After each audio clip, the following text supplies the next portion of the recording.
Welcome back. All right, so I want to talk about the just absolute storm of discussions around Matthew Tkachuk that are going on right now.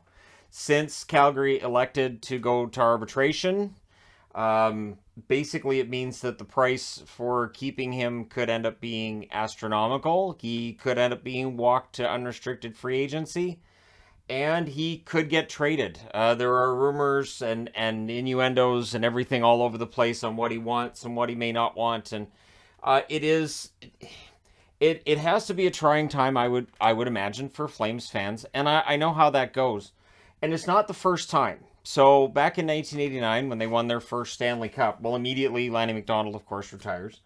So I wanted to look through the core of that team and just get into how quickly things changed for Calgary and all that. Joe Mullen, June 16th of 1990, he is traded to the Pittsburgh Penguins. He'd win back-to-back Stanley Cups in Pittsburgh, of course.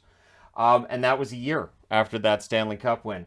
Håkan Lube, immediately after the Cup win, he went home, went back to Färjestads in Sweden, I do believe. And so, yeah, he was gone. So, and Håkan Lube was like 50 goal level. He was an amazing forward, and he just left. Doug Gilmour, January 2nd of 1992, he was traded to the Toronto Maple Leafs in a trade that Calgary loses. Calgary loses handedly in that one as well.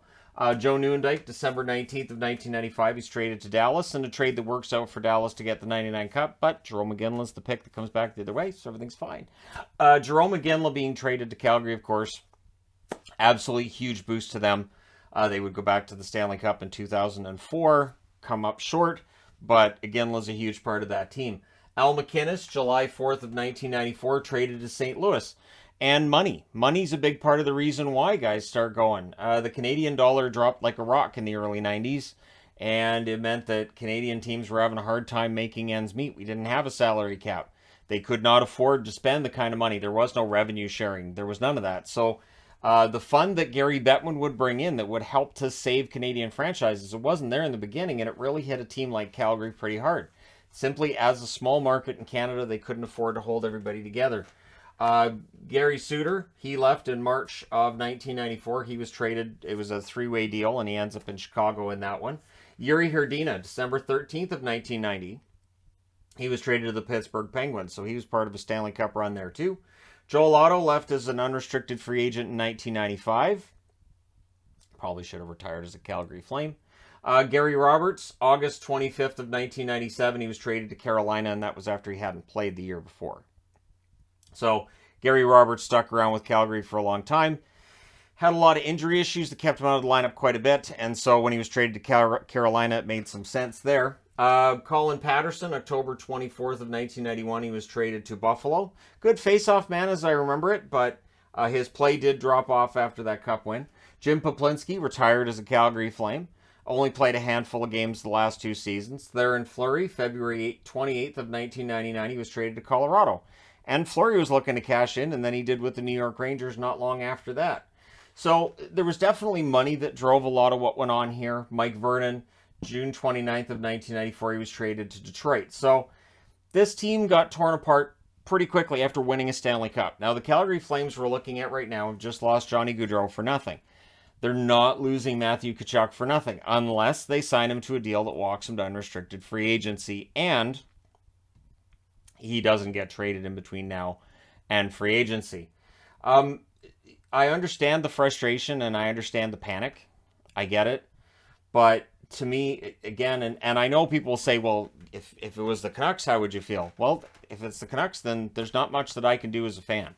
If Pettersson and Hughes came out tomorrow and said, we'd like to play somewhere else, then they want to play somewhere else. And I've seen people blaming Brad Treliving for this. I don't know how Brad Treliving heads this off. I would be interested to know if both Tkachuk and Gaudreau went, if their stories even up as to why they didn't necessarily want to stay in Calgary long term. Maybe we'll hear stuff later about why they didn't want to play in Calgary. And I mean, that happens. For the Flames, it really is about maximizing your return on Tkachuk, who had 42 goals and 62 assists this year. So in a trade, they should be able to make out like bandits, right? And of course, St. Louis is going to be the team everybody attaches him to, and, you know, because his dad and the connection there. But in reality, Calgary, there still isn't a rush here. By setting for arbitration, they don't have to worry about an offer sheet. They also don't have to worry about him accepting his qualifying offer. So at this point, his camp has to negotiate with the Flames and either negotiate towards finding a contract solution or finding a trade solution. And again, I think the fact this is right on the heels of Johnny Gaudreau is going to lead people to panic. But as I've said before, we've seen teams lose players and stick around. After there was that mass exodus from the Columbus Blue Jackets a few years back, they stayed in the hunt. They stayed relevant. They stayed decent. So losing Tkachuk for nothing would be catastrophic. They're not going to lose Tkachuk for nothing. And Tkachuk, while his advanced stats are fantastic, his regular stats are fantastic, I would tell you he was one of the best wingers in the league last year. Yep. And so you can use that in order to make a trade work. There are definitely players in the St. Louis organization that would be good returns for Tkachuk. And we haven't heard anything about players not wanting to play in Calgary in terms of trades, free agents, all of that coming up till now. That's something we've seen with teams like Buffalo. We've seen that with Arizona. We've seen that with Ottawa. And that's starting to change with Ottawa. I think that's going to change with Buffalo and with Arizona as well. These things ebb and flow. So while there's a lot of concern, I'm not overly concerned. I mean, we'll see what Tkachuk would fetch in a trade. But, I mean, Calgary's been through this before, like I'm saying here. This is a team that won a Stanley Cup. The team we're talking about now got knocked out in the second round by Edmonton. They're not a flawless team. So by saving the money you'd spend on Tkachuk and spend on Gaudreau, you might be able to fix other problems with the team. Maybe they're top heavy. Maybe this helps their depth. Maybe we see somebody jump up and actually get that opportunity. There are kids that wait for opportunities in organizations, and sometimes they grab that brass ring, as it were, and they're able to make it work. So let me know what you guys think. Where do you think Tkachuk ends up? Do you think he signs a contract? Do you think he's done in Calgary? And again, I've seen that a lot today. It's why I'm doing this video now. I just wanted to give my 2 cents on this. And again, yes, I'm a Canucks fan. I don't want to see everybody leave Calgary.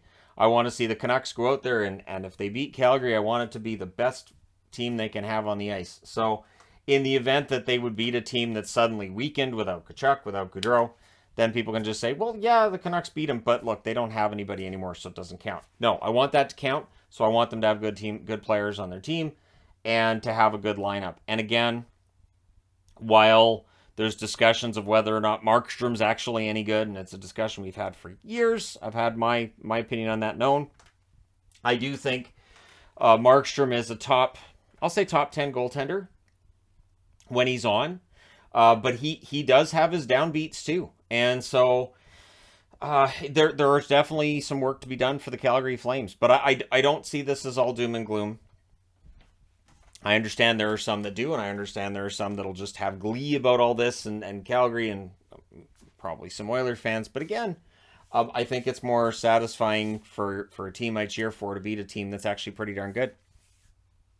I know as a Boston fan, it hasn't felt nearly as awesome when the Bruins beat Montreal as it did, say, 5, 6, 10 years ago, when Montreal was a more competitive team. So yeah, I want Montreal to be competitive so those wins feel like something again.